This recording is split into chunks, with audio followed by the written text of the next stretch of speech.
നീ ലീഡറാ കുഞ്ഞിനെ? എന്താടാ അവൻ ലീഡറാ? എന്ത് കുഴപ്പം? ഇവിടെ ഒരു ലീഡറിന്റെ മോനാണ് അവൻ. അവൻ ചിലപ്പോ പ്രധാനമന്ത്രി വരെ ആവും കേട്ടാ. രാഷ്ട്രീയത്തിന്റെ പറയുമ്പോ അവന്റെ പഠിത്തം മൊത്തം നല്ലോണം പഠിച്ച് നല്ല വലിയ ജോലിയിലെത്തും. രാഷ്ട്രീയത്തിന്റെ പുറകെ പോയ എന്ത് കുഴപ്പം? ഇവിടെ കുറെ പേര് പഠിച്ചല്ല. 10 ആളറിയോ എന്നെ പോലെ ഒരു പ്രമുഖൻ എന്ന് പറഞ്ഞാൽ പൊതുപ്രവർത്തനത്തെ ആർക്കും അറിഞ്ഞൂടാത്തപ്പോ തന്നെ. ശരിയാ. അവൻ ലീഡർ ആവട്ടെ, എനിക്ക് അവനെ രാഷ്ട്രീയത്തിലേക്ക് വിടുക എന്നുള്ള തന്നെയാണ് എന്റെ ഉദ്ദേശം. ഇവിടെ പഠിച്ചോണ്ടെന്നാ കനമച്ചപ്പിക്ക് പോലീസ് ജോലി കിട്ടിയില്ലേ? അതെങ്ങനെ കിട്ടിയടാ? അത് അതല്ല, പഠിച്ച് നടക്കുന്നു. അതുകൊണ്ടൊന്നും ഒരു ഫലവുമില്ല. ഇവിടെ പഠിച്ചല്ലേ കുറേ എന്തുണ്ടായി? പിന്നെ അവന്റെ അച്ഛൻ മരിച്ചതുകൊണ്ട് ആ ജോലി അങ്ങനെ കിട്ടിയതാണത്, അല്ലാതെ അവൻ എഴുതിയെടുത്ത് ജോലി കിട്ടിയതല്ല. കൊച്ചുങ്ങൾക്ക് പറഞ്ഞു കൊടുക്കാൻ പറ്റിയ ഉപദേശം എന്താ?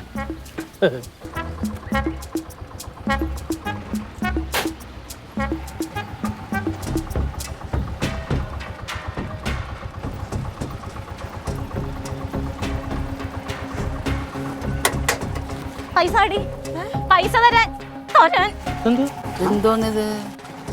ശരിയാക്കി തരാട്ടോ. വരാം ചേട്ടാ, വലിയ ഉപകാരം ചേട്ടാ. പൊക്കോ.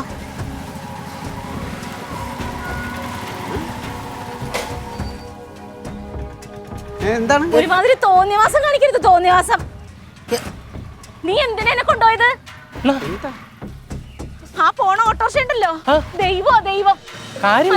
കാര്യം പറ. എന്നൊന്ന് പിടിച്ച് നുള്ളിക്കളീറ്റോ. എന്താ നിനക്ക് എന്താ പ്രശ്നം? എന്താന്ന് പറയടി. പുന്നാര പെങ്ങളെ, ഇവിടെ ആരാർക്കെന്നാ പറഞ്ഞ ക്ലബില്, കൊടങ്ങാവിളയിലെ ക്ലബില് ഒരു വിഷയം സോൾവ് ആക്കിട്ട്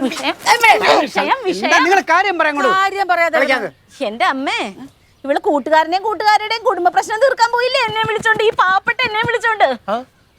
ക്ലീറ്റോ തലനാരഴക്കാണ് അവിടുന്ന് രക്ഷപ്പെട്ടത്. എന്താ സംഭവിച്ചേ? ഒന്നല്ലെങ്കിൽ ഞങ്ങളിൽ ഒരെണ്ണം ചത്തേനെ, അല്ലെങ്കിൽ സാക്ഷി പറയേണ്ടി വന്നേനെ. ഇങ്ങോട്ട് ഇവളുണ്ടല്ലോ, ഇവര് ഒരു കുഴപ്പമില്ലായിരുന്ന കുടുംബമാണ്. അവരങ്ങോട്ടും ഇങ്ങോട്ടും വർത്തമാനം പറയുന്നില്ല എന്നുള്ളത് മാത്രമേ ഉണ്ടായിരുന്നുള്ളൂ.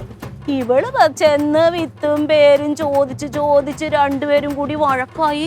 ഓംലെറ്റ് ഞങ്ങൾക്ക് തരാൻ വേണ്ടി, ഓംലെറ്റ് ഉണ്ടാക്കാൻ വേണ്ടിയിട്ട് സവാള അരിഞ്ഞുകൊണ്ടിരുന്നു. ആ പെണ്ണ് കത്തിയായിട്ട് എടുത്ത് ചാടി ക്ലീറ്റോ അയാളെ കുത്താൻ.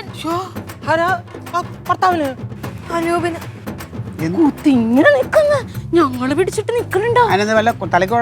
അറിയാൻ പാടില്ല ഇവള് എന്ത് വിളിച്ചിട്ട് പോയെന്ന്. കേക്ക് ക്ലീറ്റോ, എന്റെ പൊന്നുമോളെ അടങ്ങി നിക്കുന്ന ഞാൻ പറഞ്ഞതുമില്ലേ. ഓടിക്കോന്ന് പറഞ്ഞ് ഇവളിറങ്ങിയ ഒരു ഓട്ടം.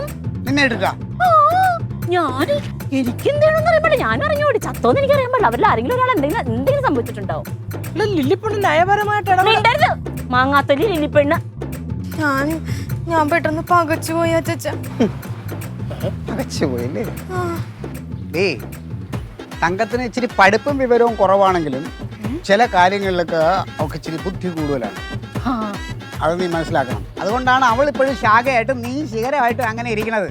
ഒരു കാര്യം കൂടി പറയാം, ആന അപ്പിയിടുന്നത് കണ്ട് ആട അപ്പിയിടാൻ നോക്കരുത്. നോക്കിയാലുണ്ടല്ലോ